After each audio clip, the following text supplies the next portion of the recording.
With the Switch releasing today, it's important to know what the console has in store for gamers. We present to you our list of the 9 things you need to know before you buy the Nintendo Switch. Let's start with the specifications. Nintendo takes pride in bringing HD gaming and portability together, so what is the Switch actually made of? Let's start with the basics. The Switch has a 6.2-inch multi-touch LCD screen with a maximum resolution of 1280 by 720. But if you attach it to a TV with your HDMI cable, you can enjoy resolutions of up to 1920 by 1080 in glorious 60 FPS.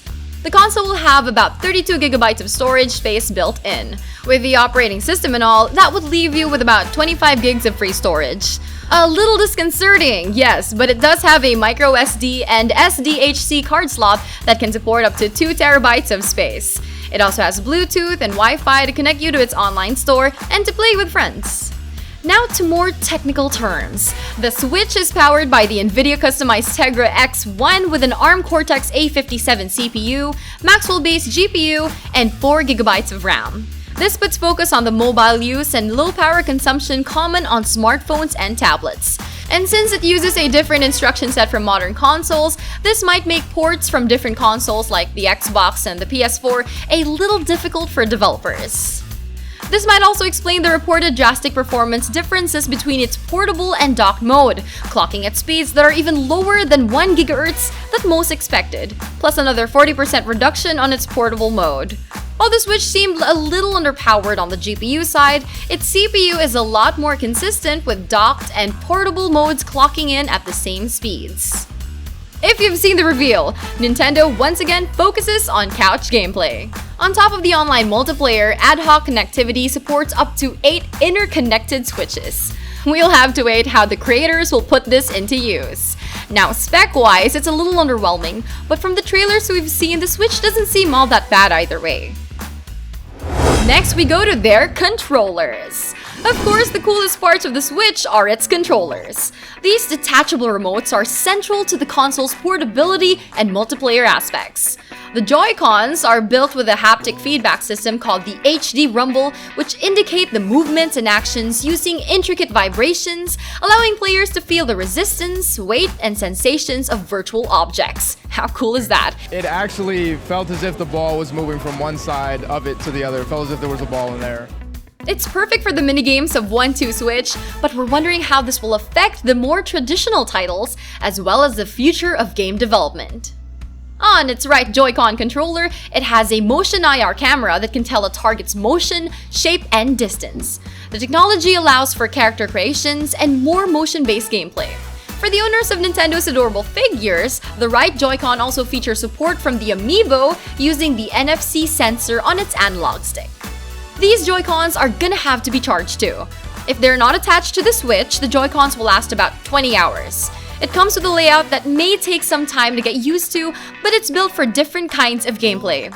Hold them upright like a Wiimote, or sideways like a mini controller for multiplayer gaming. There's even a button to capture images in-game.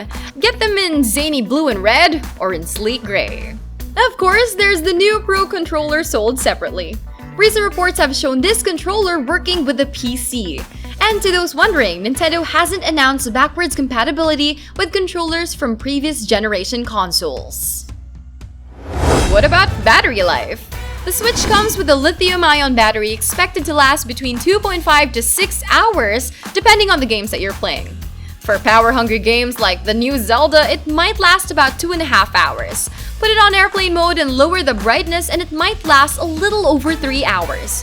While it doesn't seem like much, it does match other portable consoles like the PS Vita and the 3DS. Once it loses battery, you can charge it up again using its USB Type-C port.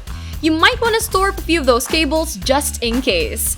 Charging up to full battery will take you about 3 hours too, so you could also charge while playing using the AC adapter that comes with the Switch. But for long flights and commutes, it would probably be smart to get a portable charger. Another thing is that the batteries are non-replaceable, but Nintendo will eventually be just a call away since they're planning to offer paid maintenance of the system. Now for the juicy part. The games! Unlike the Wii U, the Switch has plenty of games to offer, from Nintendo's IPs to third-party projects.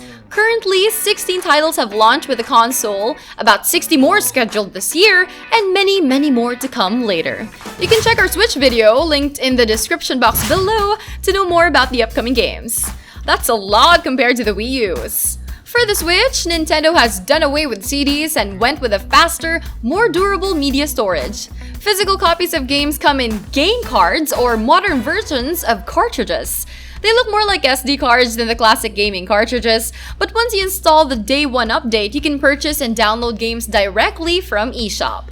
There's no backwards compatibility with older Nintendo consoles. Bummer, I know. Nintendo did do away with region locking. Language localization is another problem though. With a subscription to the online services, you can also have access to the Virtual Console. This allows you to play classic games from the SNES and the NES. You can't own them permanently though, unless you purchase them afterwards. While it's not available at the moment, it's still a fun addition to the Switch. The user interface.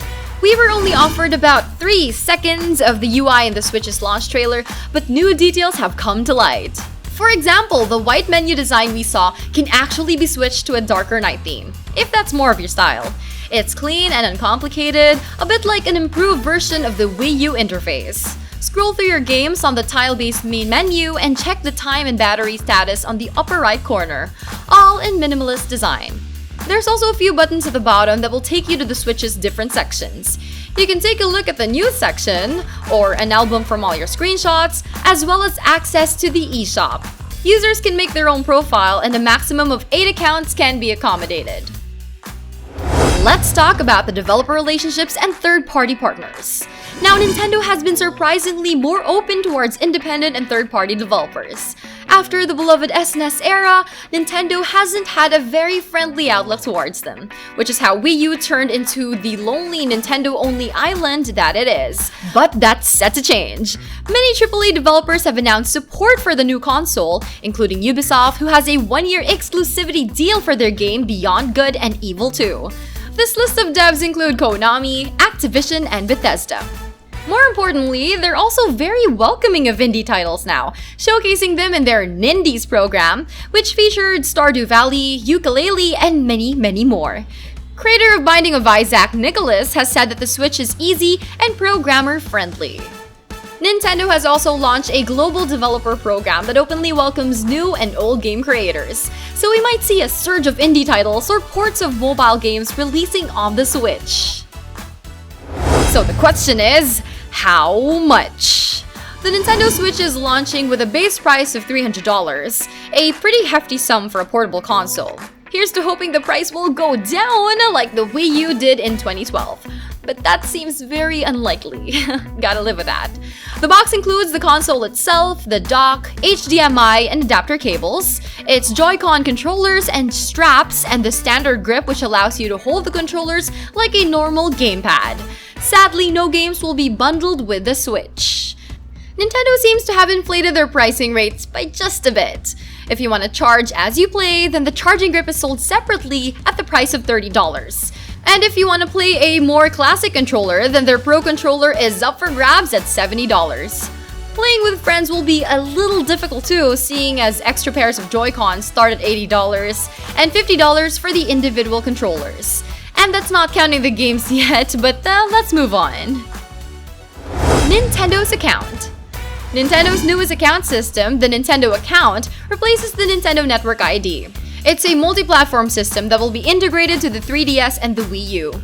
You'll have to use this account to use the Switch's online services. There is one groundbreaking revelation. Previous consoles would have games linked only to the hardware itself, with no cloud to back it up. That means once you lose your console, your games are gone forever. Bye-bye. Unless you make a phone call to the company, which is still a bit of a hassle. But on Nintendo's newest console, you can finally have game purchases linked to your user account. That means you can re-download any game you bought. So yeah, you might probably still cry if you lost your Switch, but at least you can still have your games back at no cost whatsoever. Other than a new console, of course. And finally, let's check out on Nintendo's online world. On launch, Nintendo is going to release a system update to enable the console's online services. This will open up the eShop for buying and downloading games. It'll allow you to connect your social media accounts so you can share your gaming experiences to the world.